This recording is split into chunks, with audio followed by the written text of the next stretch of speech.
Hi guys, this article is about globalization as a form of neo-imperialism, and it is not from any newspaper or other external sources because I wrote this one myself. So now I will start reading it.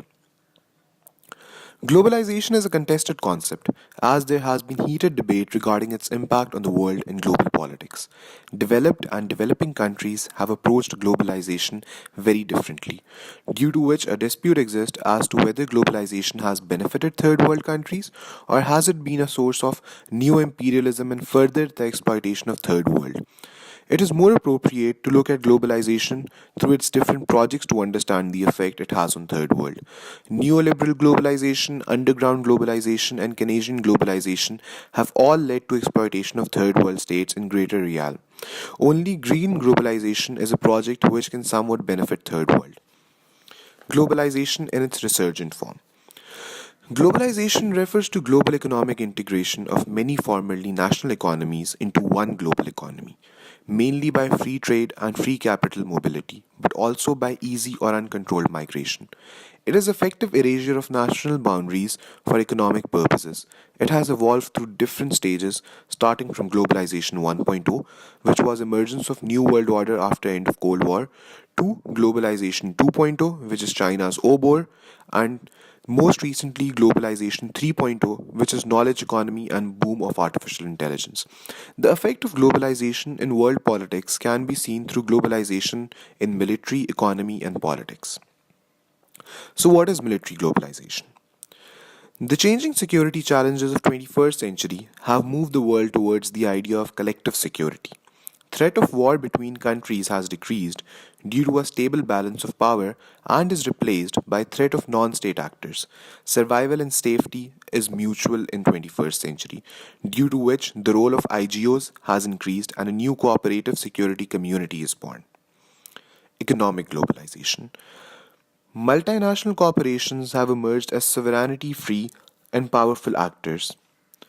Characters of markets, commodities, production, and business organization have all shifted to a global perspective. At the same time, financial institutions like IMF, World Bank, WTO, and AIIB have more influence than ever before. Political globalization. Distinction between international and domestic politics has reduced and low politics has become more significant in recent days. Internal issues have started playing a significant role in a state's participation on a global level, as can be seen throughout Middle East, where a governance crisis has led to multiple revolutions, which in turn have de-established the writ of government and given opportunity for international community to intervene. Moreover, regional and global laws have also challenged, say, state sovereignty. Competing centers of power outside the West. Globalization, which started as a Western phenomena, seems more relevant outside the West now, where countries like China, India, South Korea, and Asian tigers are its main beneficiaries. West and non Western countries have emerged as main competitors, where the latter has seen a greater economic growth and political influence. China's One Belt One Road vision has provided it greater influence in global south and other developing countries. Moreover, increased middle class in these countries have attracted MNCs and in turn more employment opportunities. The overall shift of these countries to manufacturing economies has threatened the very Western creators of globalization. Rise of populism and neo nationalism as a result of globalization. Anti immigration sentiments and protectionist policies are at rise in West. There is lack of consensus over the future of globalization in West due to events like Brexit, a referendum in Catalonia, or Trumpism in USA. USA is actively working towards the containment of China, as it is evident from its recent trade wars and revised policy for South Asia, which can also be seen as a practical application of Thucydide trap.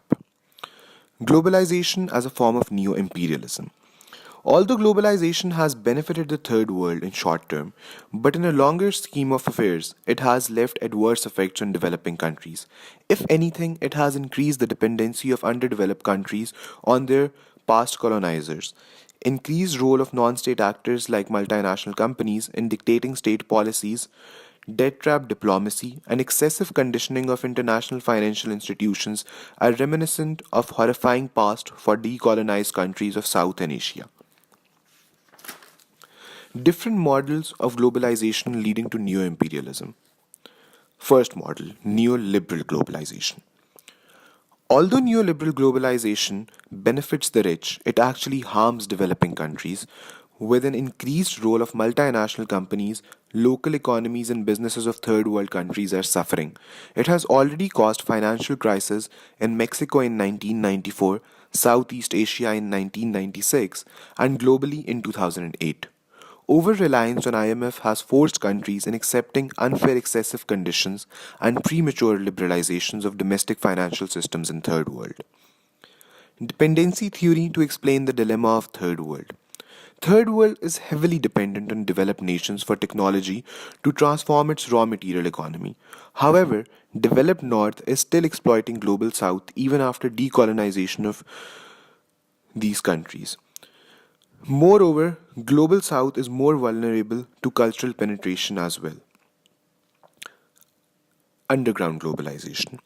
Neoliberal globalization, through its influence in shrinking cross border flows, has also given rise to underground globalization, where criminal cartels are significantly damaging the economies of third world countries, which already have weak institutions and governance mechanisms. Keynesian globalization.